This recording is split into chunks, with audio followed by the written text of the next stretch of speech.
Bonjour à tous pour cet éveil à la foi en famille à la maison. J'espère que vous allez bien et que personne n'est malade. Ce que je vous propose ce matin, c'est de regarder les vidéos que nous avons mises sur le site de la paroisse. Une sur l'histoire de Jésus, de la fin de la vie de Jésus, et la deuxième, ça sera la chanson de Steve originale qui s'appelle Retour. J'espère que vous êtes tous bien installés dans les fauteuils ou confortables pour maintenant ce moment avec Jésus. Je n'ai pas grand-chose à vous dire, sinon d'aller regarder cette vidéo qui est sans parole. Moi j'aime les vidéos sans parole parce que comme ça je peux imaginer l'histoire. Je peux me l'imaginer pour moi. Et c'est ce que je vous propose de faire. Vous regardez la vidéo et ensuite chacun de vous raconte l'histoire qu'il a vue dans cette vidéo, du plus petit jusqu'au plus grand. Et bien sûr, vous pouvez retourner sur la vidéo, la regarder plusieurs fois, jusqu'à ce que vous ayez fait l'histoire de Jésus, toute unique de votre famille. Une fois que vous aurez fait cela, je vous propose de prendre un moment très tranquille pour prier, un moment où vous faites pas de bruit du tout, où vous faites silence, et puis vous écoutez. Et peut-être que Jésus va aussi vous parler.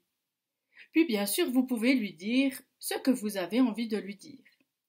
Pas de problème, il vous entend, il vous écoute.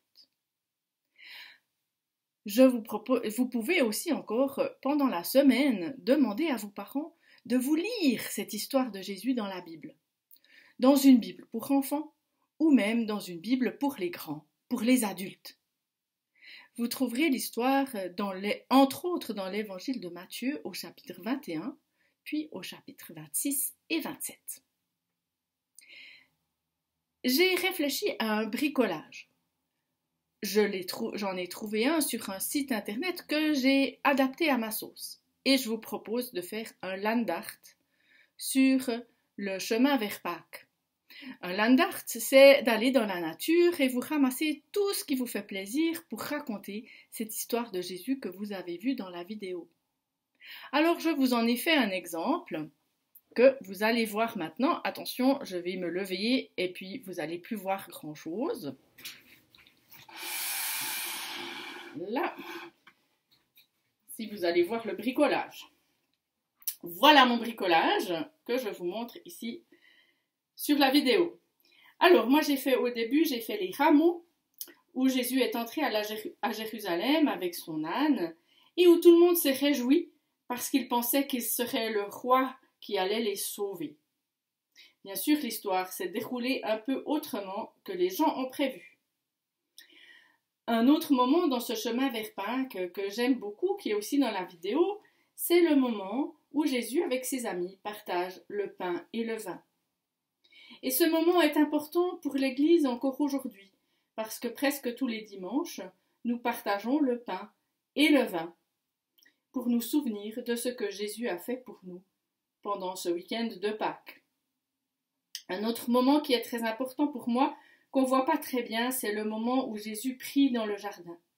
Jésus était au bout de sa vie et il a dit à Dieu qu'il était au bout de sa vie, qu'il n'en pouvait plus. Et moi, ça m'aide dans ma prière, parce que comme Jésus a tout pu dire à Dieu, moi aussi, je sais que je peux tout dire, tous mes soucis, toutes les choses qui me font peur, mais aussi toutes les belles choses. Ensuite, Jésus s'est fait arrêter, j'ai fait des menottes, il y avait la couronne d'épines, alors j'ai pas pris tout à fait une couronne d'épines, mais voilà, il y a la couronne. Et bien sûr qu'à la fin, Jésus est mort sur une croix, comme le pire des malfaiteurs. Mais quand Jésus est mort, pour moi, il y a un autre moment, un autre signe qui me marque encore plus. C'est le voile du temple qui s'est déchiré. Ce voile du temple qu'on voit ici, il séparait le lieu où des hommes pouvaient aller du lieu où Dieu était. Et quand le voile s'est complètement déchiré de haut en bas, c'est comme si c'est cette séparation qui est partie, qui n'est plus là, et qui nous permet à tous et à chacun d'aller vers Dieu, tout simplement, sans devoir faire des contorsions incroyables, ou bien des acrobaties, ou des sacrifices. Et c'est un moment que moi je trouve très important. Et bien sûr, il y a la bougie, cette lumière qui brille encore, parce que après la croix, nous savons que l'histoire ne s'arrête pas et que Jésus va ressusciter le jour de Pâques. Voilà mon bricolage. J'espère qu'il vous inspire. À vous de vous imaginer ce qui est important pour vous et de le mettre dans un land art. Je repousse. Et je reviens. Voilà, alors maintenant profitez de ce moment ensemble. Regardez encore et chantez la chanson avec Steve. Il sera sûrement très content de savoir que beaucoup de gens ont vu sa vidéo. Et il me reste à vous souhaiter de joyeuses fêtes de Pâques, malgré le fait qu'on doive rester à la maison, simplement tout seul en famille, et sans pouvoir voir nos amis et nos familles. Mais Dieu reste toujours avec nous, il continue de nous aimer. Que Dieu vous bénisse, qu'il vous garde, qu'il vous donne sa paix et sa joie. Joyeuse Pâques à tous.